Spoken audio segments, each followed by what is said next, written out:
And number 1, Zachary Benson. Will he be around? He's like this year's Daniel Briere or Matthew Savoy in the draft. Will he be around at 13? I doubt it. He most likely will go in the top 10, but if he falls to 13, I say we nab this kid. 60 games, 36 goals, 62 assists, 98 points. I tell you, this Winnipeg Ice team, they just seem to really know what they're doing over there. Hi folks, welcome to Sabres to the Future. This is a video on the channel, if you're new here, that discusses and talks about players in our pipeline that have yet to don the Sabres jersey. And I'm going to talk about somebody, as we know. You just could tell by the preamble there. I had to put a little dig out there. And I'll talk about this in a sec though, but let's look at the newest member of the Buffalo Sabres, folks. And excuse the hands, guys, but I'm in the middle of painting and I just got time to make this video. Here we go. All right, folks, there he is. Zachary Benson is a Buffalo Sabre. My goodness, I did not think there was any shot we would get this guy, to be honest. As you see, they have him listed at 5'9", 163 pounds. Keep in mind that's preseason. He's a little bigger now than that.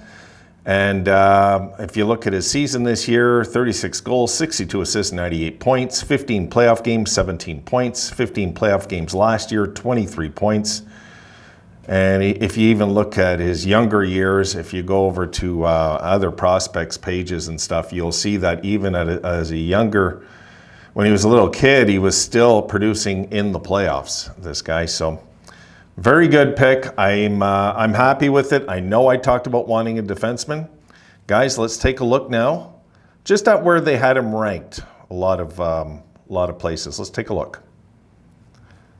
Okay, so there you see Buffalo Sabres unsigned. That'll change soon. Top prospect eligible for 2023 NHL draft. I won't go through all of who's done it, but I mean, you guys can pretty much see on the right side. Look, he's ranked number 6, then he was ranked number 5, then number 6 again, and number 8, then number 6, number 8, number 9, number 6, number 14. But folks, keep in mind that's TSN, Craig Button, you know, like just moving along. Then number 6, number 7, and it says by Sportsnet, but I could tell you that Sportsnet actually ranked him number 5 by the end of their rankings. Then ranked number 9, ranked number 3 by Recruit Scouting. That's impressive. Ranked number 5, number 6, and number 5. So he was ranked in the top 10 by everybody except Craig Button. And Craig Button, guys, if you go look at the things he said years ago about the Maple Leafs now, I mean, you would just laugh, you know, like all the things he said that would happen over there that didn't. Look, guys, I'll admit it, when it came right down to it, I was hoping we'd nab him, really. When the opportunity presented itself, guys, we had to nab this kid because as much as we need blue liners, we can get them tomorrow. We'll just get some tomorrow. That's what I figure, guys. And Adams isn't finished. Adams, I'm sure, has his eyes set. They must have their eyes set on some blue liners. I'm positive they do. The truth is, Sandy Pellica was the guy that I was kind of eyeing. You guys know it. I talked about him kind of being the guy I thought my favorite defenseman in the draft that went this year was Sandy Pellica, and the Red Wings drafted him. I was so upset when that happened. I wasn't impressed. But I'll give Yzerman credit where it's due. That was a good pick by Yzerman. But the opportunity was right there on his lap, like this was for us, guys. I mean, at number 13, I did not think Benson was going to be around at 13. I did not. I thought he'd be gone, no joke, in the top 8. Really. I mean, I didn't make a list of but I just figured this is a top 10 pick. It's not happening. And that's why I showed you the clip, guys. That clip was just not long ago, right? 8 days ago.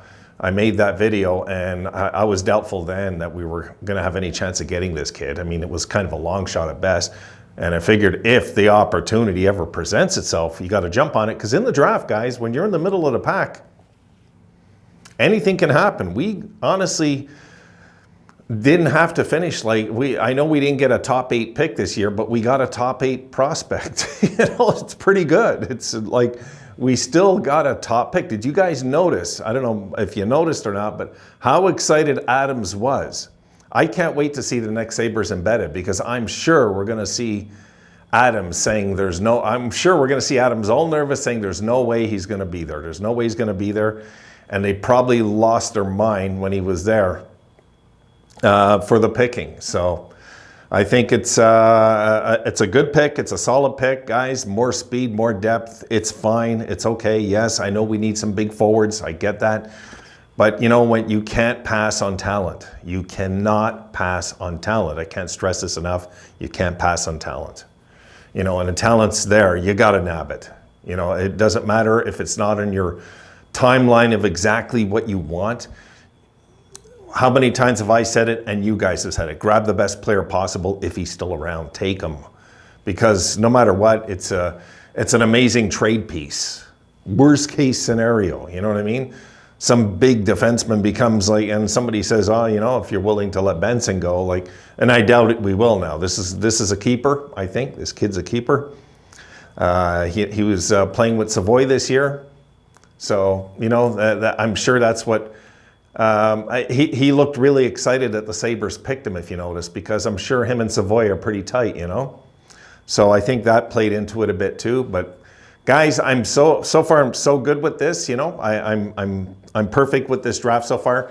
I did have my eyes on Benson or Sandin Pellikka when it came right down to the two. And I knew that Benson is the higher rated player. And of course, the Sabres took the higher rated player in this draft, which makes sense no matter what, guys. I mean, if this kid turns out to be an absolute stud on another forward side, like, and we don't even have to worry about centermen now. You know, we can go and draft wingers now like this. It's not a big deal, guys. It's, you know, the days of needing centermen are long gone in Buffalo. We do got to get some blue liners tomorrow, though. I'll say it right now. We better get some blue liners tomorrow. When you're in the second round, I think then you can start, you know, being a little picky what your organizational needs are. In the first round, I get picking the best player available. I totally get that. I do.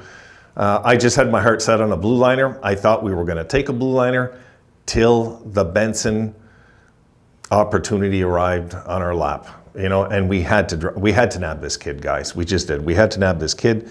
This is a sure thing that we have just another Matt Savoy in our pipeline. It's just incredible how this team is unfolding in front of our eyes the last 3 years. I say the last 1,000 days of my life. When I watch the Sabres in the pits of despair, how they're just rising from it. It's just incredible to watch, guys. So, look, I'm going to go back. I want to watch the rest of this, and I got to get up and paint a bathroom because I'm not finished up there. And I want to watch the rest of the draft, though. There's still like 8 or 9 picks left in the first round I want to see. So, guys, that's it for the night. I just want to throw this one out to you. What's your thoughts on it? And, guys, I plan on getting over there to read your notes about what your expectations are next year. I'm very curious about that, how you guys are feeling about that.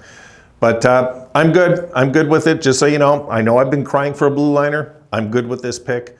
It's a safe, smart, secure pick. And I'm absolutely sure Adams was tripping.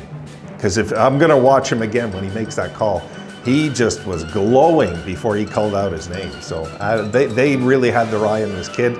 And I'm sure when they were gossiping quietly, so the other GMs don't hear, say, you know, guys, I doubt he's going to be around. I'm sure that's what we're going to hear.